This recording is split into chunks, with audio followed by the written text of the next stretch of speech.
Hello viewers, আসসালামু আলাইকুম। আজকে বানিয়ে দেখাবো চকলেট পিঠা।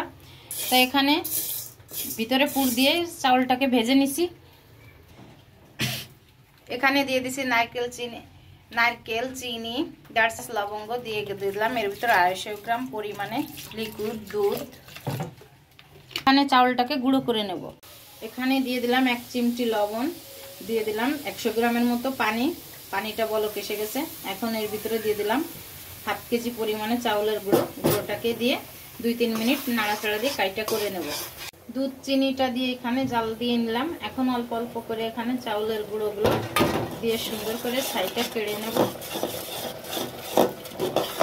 এভাবে নাড়াচাড়া দিয়ে 5 থেকে 7 মিনিট 2 থেকে 3 মিনিট সেইটা কেড়ে নেব। এখানে আরো কতগুলো গুঁড়ো ছিল দিয়ে দিলাম। এখন শুকনো শুকনো করে নামিয়ে নেব। এখানে সেইগুলো সুন্দর করে একটু হাতের ভিতরে নিয়ে এভাবে মোড়া দিয়ে চিকন করে করে নিলাম। পুরগুলো বানানো হয়ে গেছে চকলেটের। এরপরে পিঠাগুলো তৈরি করে নেব। বানিয়ে নিলাম। এরপরে রুটিটা সুন্দর করে বেলে নেব। রুটিটা পাতলা করে বেলে নিয়েছি। এখন মাঝখান থেকে কেটে দিলাম। কেটে দিয়ে এর মধ্যে একটা পুর বসিয়ে দিলাম। তারপরে হালকা একটু পরিমাণে এখানে মুখটায় পানি দিয়ে দিলাম।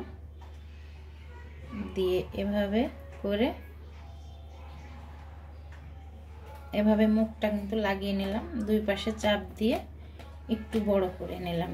এরপরে কোণাটা কেটে নিলাম চকলেটের মতো। চাইলে সুন্দর করে ডিজাইন এখানে করা যাবে এভাবে।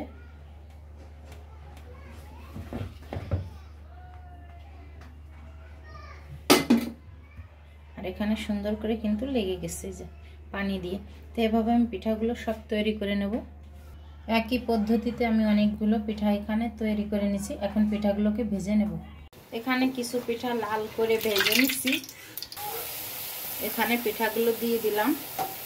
আরো 5টা এভাবে ডুবো তেলের মধ্যে ভেজে নিতে হবে 2 থেকে 3 মিনিট উল্টিয়ে পাল্টিয়ে ভালো করে। এভাবে প্রত্যেকটা পিঠা উল্টিয়ে পাল্টিয়ে 2 থেকে 3 মিনিট একটু বাদামি লাল করে ভেজে নিতে হবে। এখানে পিঠাগুলো সুন্দর করে ভেজে নিয়েছি। এটা কিন্তু চকলেট পিঠা বলেছি আমি এখানে। একদম সহজ পদ্ধতিতে বানিয়ে নিয়ে যাবে।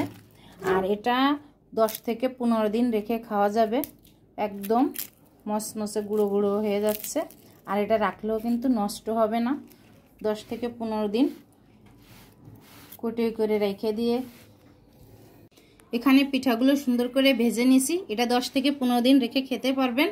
প্রয়োজনে ফ্রিজে 1 মাস রেখে খেতে পারবেন। এটা অনেকটা মসমসে। আর এটা নষ্ট হবে না। আমার পিঠাগুলো একদম বানানো রেডি হয়ে গেছে। এভাবে ভেজে নেবেন। আর আমার ভিডিওটা দেখলে খুব সহজে বানিয়ে নিতে পারবেন। আর যদি ভালো লাগে লাইক শেয়ার কমেন্ট করবেন। অন্য কোনো রেসিপি না আবার হাজির হবো। আল্লাহ হাফেজ।